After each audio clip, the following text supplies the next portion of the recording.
Assalamualaikum warahmatullahi wabarakatuh. Jumpa lagi di channel Tani Bertopeng. Salam soti hobi lur, petani singkong Indonesia. Oke lur, di video kali ini saya akan ngobrol-ngobrol masalah pertanian singkong di musim kemarau dan review tanaman singkong umur 11 bulan. Ini tanaman asli Tani Bertopeng lur ya. Oke lur, ini penampakan dari pinggir jalan. Ini luas 1/4 hektar. Ini ke sana 25 meter kali ke arah sana 100. Penampakannya dari pinggir jalan. Tanaman ini sudah ditawar 50 juta per hektar atau 12.500.000 per 1/4 hektarnya lur ya. Ini tanam tanggal 2 bulan 11 tahun 2022. Dan ini juga sudah saya review kemarin ketika umur 7 bulan. Dan untuk informasi lur, di sini ini sudah kemarau hampir 3 bulan ya.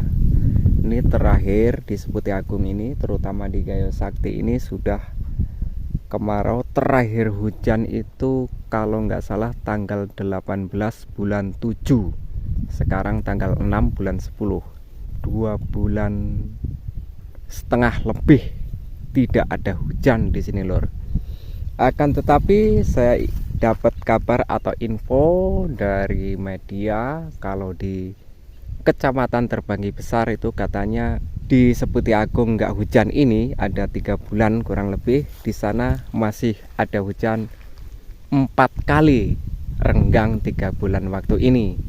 Dan di Seputi Mataram juga saya lihat di Facebook media massa itu terjadi hujan kemarin ya, mungkin setengah bulan yang lalu. Tapi untuk di Seputi Agung khususnya di Gayo Sakti ini sudah hampir 3 bulan nggak turun hujan sama sekali. Dan tanaman ini saya prediksi umur 8 bulan kemarin itu ada 12 ton ya, 1/4 hektar ini.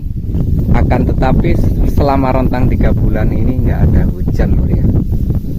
Dan untuk informasi, tanaman ini menggunakan sistem tanam merapat ya. 25 meter ini ke sana itu lariannya ada kurang lebih 42 lari. Dan setiap larian itu ada 130 tanaman kurang lebih ya. Dengan jarak tanam kurang lebih ini rapat sekali. 2 kilan nggak ada lur. Mungkin 1,5 kilan lebih atau 2 kilan nggak ada ya, kurang lebih mungkin 35 cm untuk jarak tanam, dan jarak antara larian ke sini mungkin 60 cm. Tanaman ini sudah dipupuk 3 kali. Ini harusnya umur 11 bulan sudah dipupuk 5 kali, yaitu umur 2 bulan, 4 bulan, 6 bulan, dan 8 bulan serta 10 bulan. Akan tetapi karena kondisi kemarau, untuk tanaman ini itu sebenarnya bagusnya ini 4 kali ya dipupuknya.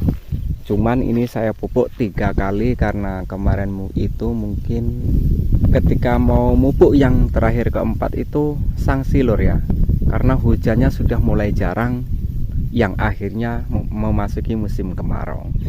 Jadi pupuk yang pertama umur 2 bulan, pupuk yang kedua umur 4 bulan, pupuk yang ketiga umur 6 bulan, dan terakhir saya review umur 8 bulan itu mau saya pupuk tapi ragu, ternyata itu terakhir hujannya lor ya. Jadi kalau dipupuk nggak ada hujan itu percuma lor, apalagi ditabur. Jadi sistem pemupukan ditabur di musim kemarau itu sangat tidak direkomendasikan. Karena apa? Karena untuk diserap oleh tanaman itu dibutuhkan air. Apapun jenis pupuknya itu butuh air untuk sebagai media penyerap tanaman. Jadi apa yang terjadi kalau dipupuk tidak hujan, apalagi ditabur, ya percuma, dia akan menguap dan hilang bersama angin, tidak diserap tanaman. Dan mungkin sisanya itu tinggal 40% yang berfungsi di tanaman berikutnya. 50% lebih hilang, menguap ke udara. Terus solusi untuk musim kemarau ini ada nggak untuk pemupukan? Ada lur, yaitu dengan cara sistem kocor dan semprot. Kalau kocor pupuk kimia, kalau semprot pupuk cair. Mohon maaf apabila dalam perekaman ada suara semilir angin. Ini di musim kemarau banget. Ini sudah bulan 10, anginnya banyak tapi posisinya panas. Jika terganggu mohon maaf ya lur. Oke, kita lanjut obrolan petani singkong di musim kemarau. Untuk tanaman skoci ini ya, itu bagusnya kalau umur 4 bulan itu jangan bercabang ya. Kalau udah tua ini rata-rata kalau tanaman singkong skoci bercabang ya. Umur 4 bulan pertama itu jangan bercabang dulu, itu kalau bagusnya. Kalau umur 3 bulan sudah bercabang kurang bagus lur ya, bukan berarti jelek tapi kurang bagus. Bagusnya umur 4 bulan belum bercabang, setelah mungkin 5-6 bulan itu mulai bercabang, itu nggak masalah karena ini ciri khas singkong skoci selalu bercabang. Dan apabila teman-teman ingin mempunyai tanaman yang kokoh, batangnya kekar, itu jangan memakai sistem tanam rapat loh ya. Kalau sistem tanam rapat mau memiliki pohon yang besar itu ya agak mustahil, karena kalau sistem tanam rapat itu harus magak, tidak terlalu subur. Jadi 4 bulan itu mungkin masih 1,5 meter. Kalau nanti 2 meter dia tuh batangnya kecil, kalau 4 bulan udah tinggi dan buahnya jelek. Kalau sistem tanam rapat itu harus magak lur ya. Jadi kalau pengen punya tanaman yang kokoh kuat ya sistem tanam agak renggang. Kalau saya fokus terhadap hasil lur ya, bukan berarti saya itu alergi sistem tanam renggang. Sistem tanam renggang juga saya review lur, banyak di beberapa sumber, akan tetapi saya fokus terhadap banyaknya hasil. Jadi sementara ini untuk umur di bawah 8 bulan atau 7 bulan itu belum saya temui yang bisa mengungguli hasilnya sistem tanam rapat. Saya terakhir 7 bulan itu tembus di atas 11 ton seperempat hektar, dan belum saya temui di sistem tanam renggang yang di atas itu dengan modal yang sama lur ya, tentunya dengan perlakuan yang sama. Kalau dia sistem tanam renggang modalnya banyak ya nggak tahu, pokoknya pada umumnya gitu loh. Kalau pada umumnya itu belum ada yang tembus di atas 11 ton umur 7 bulan sistem tanam renggangnya. Makanya saya menggunakan sistem tanam rapat karena saya fokus terhadap banyaknya hasil. Oke, selanjutnya bagaimana untuk bobot di musim kemarau ini ya? Banyak yang tanya itu sama saya.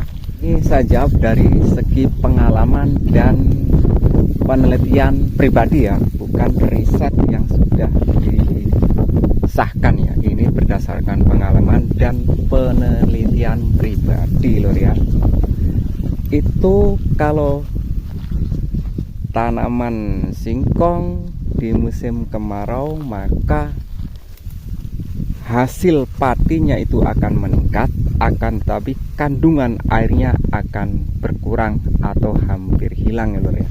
Bisa dikatakan kualitas tanaman singkong di musim kemarau kalau dijual untuk industri pati atau yang biasa di Lampung itu kan dijual di pabrik dengan tujuan untuk pati, itu kualitasnya sangat bagus.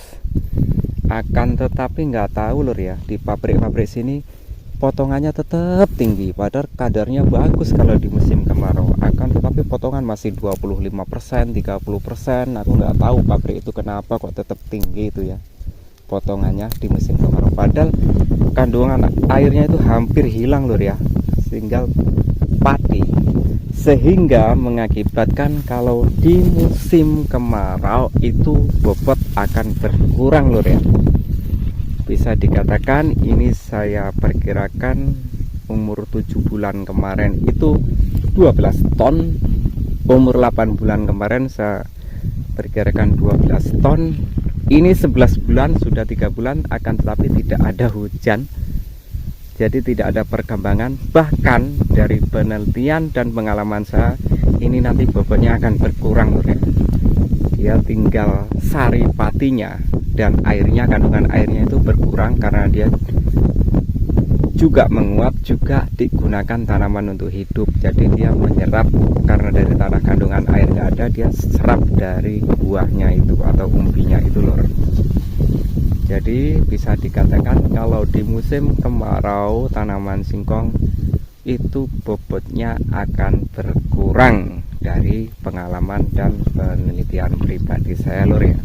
Jadi mungkin ini tinggal 10 ton positif ini lor ya. Mungkin tinggal 10-11 ton. Ini mungkin kalau saya minta 13 juta ini laku lor ya. Langsung diambil sama agen. Jadi nggak tahu nanti apakah saya akan setor sendiri ke pabrik atau saya jual sama agen. Bagaimana kalau tanaman itu, untuk tanaman skoci ya, kita biarkan ini bercabang dari sini ya, dari umur mungkin 5 bulan atau 6 bulan sudah mulai bercabang, kita biarkan sampai panen. Sama dengan yang disempal gini ya, disisakan jadi satu gini, ini bagus yang mana? Dari pengalaman saya lur, yaitu bagus yang disempal.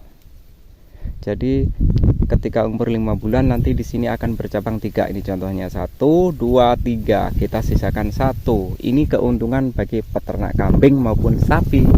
Di umur 2 bulan batang bawah itu kan bercabang 2, 3, kita bisa sempeli, sisakan 1. Di umur 5 bulan sebelum pemupukan yang ketiga itu kita potong lagi, kita sempal lagi, sisakan jadi 1.